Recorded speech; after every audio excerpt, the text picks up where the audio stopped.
नमस्ते, प्रणाम, हर हर महादेव। आप सभी को स्वागत करती हूँ अपने चैनल में। कैसे हैं आप लोग? उम्मीद करते हैं अच्छे होंगे, स्वस्थ होंगे, मस्त होंगे। तो आप हमारे चैनल पर जाइए।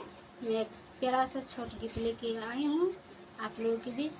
तो हमारे चैनल पर जाकर सुनिए और अच्छा लगे तो लाइक कमेंट शेयर जरूर कीजिएगा, और नए तो चैनल को सब्सक्राइब कर दीजिएगा।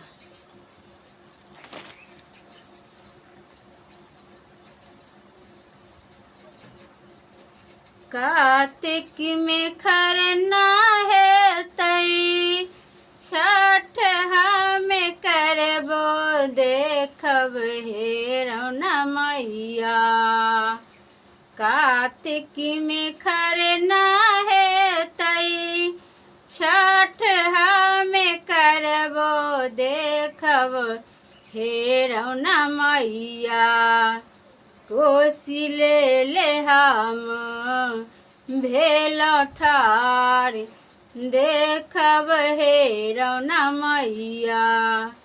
कोसी ले हम भेल ठार देखब हे रौना मैया। अपना ही घाट से हम देवो अरगिया देखब हे रौना मैया। अपना ही घाट से हम देवो अरगिया देखब हे रौना मैया। अन्हरा के नैना देले जाब देखब हे रौना मैया।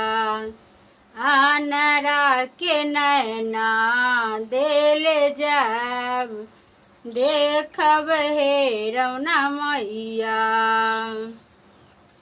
बाँस डलिया में नारियल हमें देवो देखब हे रौना मैया।